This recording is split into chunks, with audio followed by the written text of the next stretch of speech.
ঈদের আগেই মুক্তি পেতে যাচ্ছে সোমালীয় জলদস্যুদের হাতে জিম্মি থাকা ২৩ বাংলাদেশি নাবিক সহ এমভি আবদুল্লাহ জাহাজ। জলদস্যুদের হাতে আটক জাহাজ ও নাবিকদের মুক্তিপণের বিষয়ে কথা বলতে এরই মধ্যে জাহাজে আনা হয়েছে ইংরেজি জানা দোভাষীকে। তার মাধ্যমে জাহাজের মালিকপক্ষ কবির গ্রুপের সাথে দর কষাকষি করে চূড়ান্ত হয়েছে মুক্তিপণ। ফলে যে কোনো মুহূর্তে মুক্তি পেতে যাচ্ছে বাংলাদেশি মালিকানাধীন জাহাজ এমভি আবদুল্লাহর ২৩ জন নাবিক। জানা যায় মুক্তির পর বিমানযোগে তাদের দেশে ফিরিয়ে আনা হবে। একই সঙ্গে কয়লাবাহী এমভি আবদুল্লাহ জাহাজটিকে দুবাইয়ে পৌঁছাতে প্রস্তুত রাখা হয়েছে নাবিকদের আরেকটি দলকে। জলদস্যুদের সঙ্গে দফায় দফায় আলোচনার পর তাদের মুক্তিপণ দিয়েই ফিরিয়ে আনা হচ্ছে বলে জানিয়েছেন কবির গ্রুপের মুখপাত্র মিজানুল ইসলাম।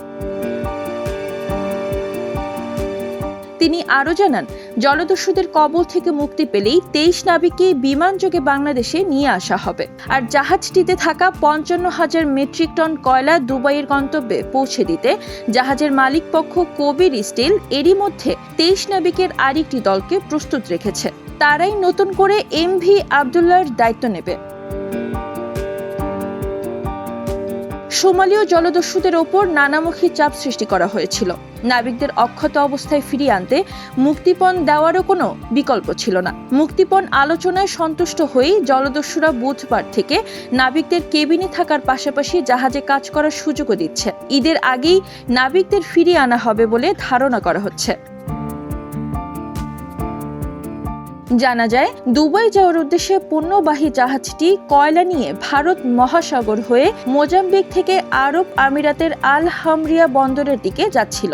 গত ১২ মার্চ মোজাম্বিকের মাপুতো বন্দর থেকে সংযুক্ত আরব আমিরাতে যাওয়ার পথে জাহাজটিতে উঠে নিয়ন্ত্রণ নেয় সোমালিয়ার জলদস্যুরা। মুক্তিপণের বিনিময়ে ২০ দিন পরে নাবিকদের মুক্তি দিতে সম্মত হয়েছে জলদস্যুরা।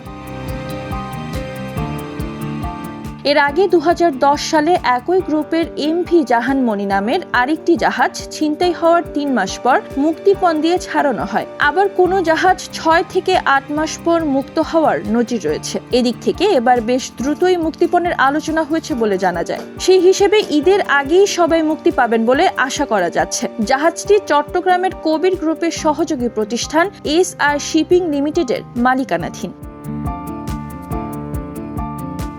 মারিয়া মায়া, নবীন নিউজ, ঢাকা।